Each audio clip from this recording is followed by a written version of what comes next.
Hello, and welcome back for the next week of our wonderful weekly overview.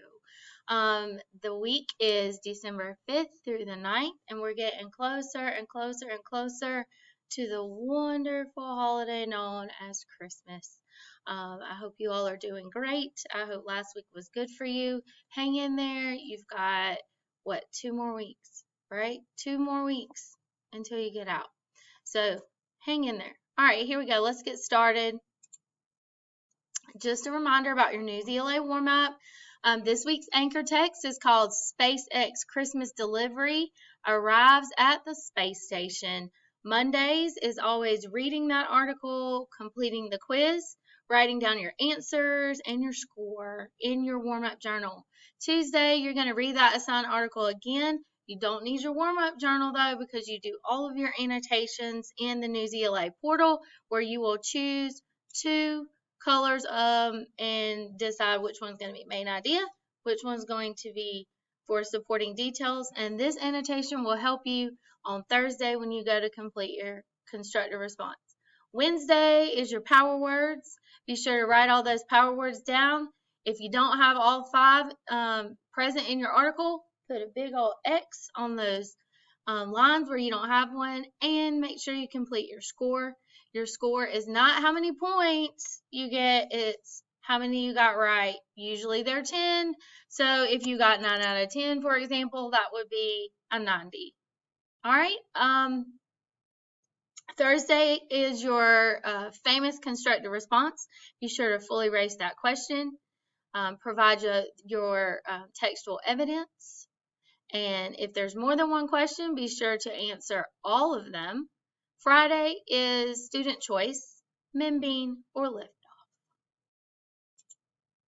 All right, our weekly work session scope article this week is called Rescuing the Rainforest. I chose this because it went along with a lot of our standards, and I think you're really going to find it interesting. If you're like me, I love informational text. I love anything dealing with wildlife, geography. So what I'm going to do next is provide you with a little bit of background. Did you happen to know that the world contains only 6 species of sloths, and they're all only found in Central and South America? Now, that contains a lot of rainforest, and your standards for 6th grade were Latin America, the Amazon rainforest, but your standards for 7th grade have some geography in Africa, dealing with the Congo rainforest.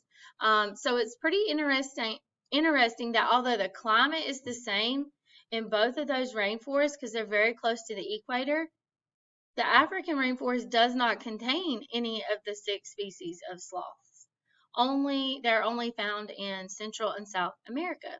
So this article that we're going to read, I'm actually going to show a video of the author of the article is going to talk about really her motivation and inspiration as to why she wrote the article and where she got where she did her research to produce this for scope. So we're gonna take a quick little break. I'll pop over here. This is behind the scenes rescue. Enjoy. Hi, Scope readers. I'm Mackenzie Caro, an editor and writer at Scope, and I'm so excited to take you behind the scenes of my new article, Rescue in the Rainforest. It's the story of a young sloth that was found on the brink of death in the Costa Rican rainforest, and the team of rescuers who race to save her. Sloths have always fascinated me. In fact, some might call me a bit of a sloth superfan. Both my desk and my apartment are littered with sloth-themed items. And I have long wanted to write about these adorable, and let's be honest, rather strange creatures for Scope. So this past summer, when I learned about the Sloth Institute, I was thrilled. I knew we had found our sloth story. But before I could start writing, I had a lot of research to do. I started by reading everything I could find. The good news is that a lot has been written about them.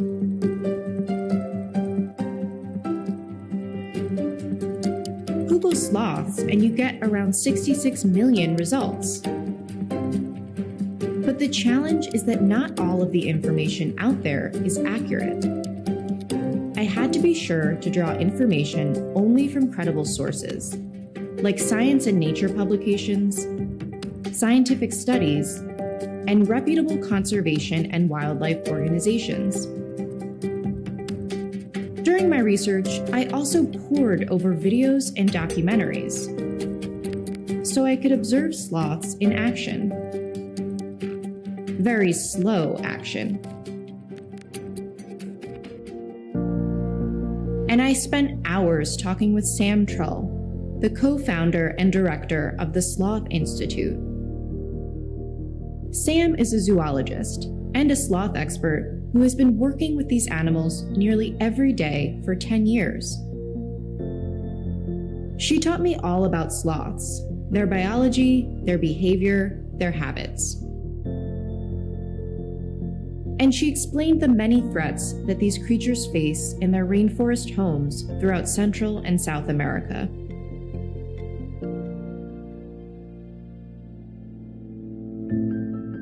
One of the biggest threats sloths face is deforestation. In Costa Rica, large-scale deforestation is illegal, but it still happens on a small scale. And this can cause major problems for sloths, who rely on trees for food and shelter. Some sloths will begin to starve if too many trees are cut down around their home. And if a sloth needs more food, it is forced to travel outside of its home range to look for it, which can lead to deadly situations. Some end up on power lines, where they can be electrocuted. Others climb down to the ground and end up near busy roads, where they can get hit by cars. Down on the ground, they are also vulnerable to predators.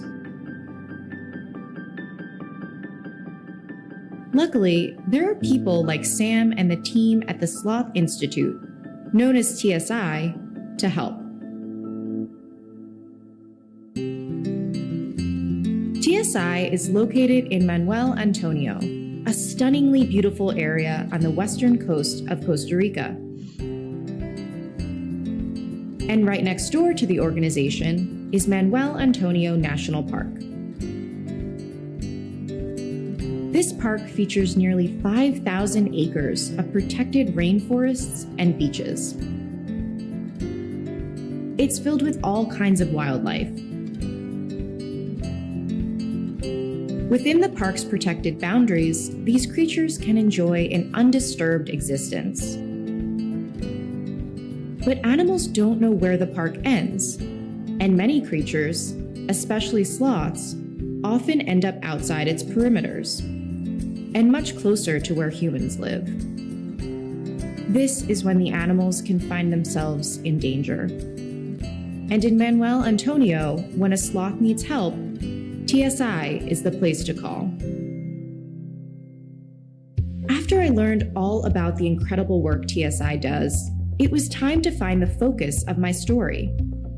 I knew that I wanted to tell the story of one sloth in particular, but choosing wasn't easy. After all, TSI has rescued and released over 400 sloths. There was Eric, a three-fingered sloth with one arm that TSI successfully released back into the wild. And Humpty Dumpty, a three-fingered who suffered a devastating fall, but made a full, miraculous recovery. and Grogu, a tiny three-fingered baby that ended up at TSI just a few days after she was born. Ultimately, I decided to focus my article on Snow White, a three-fingered sloth that TSI rescued back in May 2021. I chose Snow White because the story of her rescue was dramatic and inspiring. But I also chose her because she is a clear example of how deforestation, even on a small scale, can negatively affect sloths. Now that my research was complete, it was time to start writing. It was tempting to share every fascinating detail I had learned with you. But part of the writing process is choosing only the details that are most important to the story. It took many drafts and many rounds of feedback and edits from my fabulous editors to get this right. Finally, about a month and several revisions later, the story was done. But I couldn't kick back in my sloth socks just yet. In magazines, the words of an article are only one part of how we tell a story. There is also what we call the article's packaging. Packaging is all of the text features we include along with the words of an article, like the headline, the subheadings, the photos and captions, sidebars, and maps. As you read, think about what the text features in the article contribute to the story. After writing this article, I have an even deeper appreciation and love for sloths.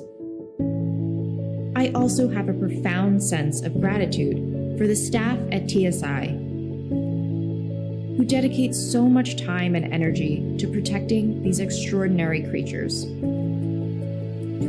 I learned that when it comes to protecting sloths, as well as so many other creatures that live in rainforests, there are many challenges. But after meeting Sam and hearing about the hundreds of sloths TSI has saved, I am hopeful that the challenges are not impossible to overcome and that we can still make a difference. I hope that after reading my story, you feel the same.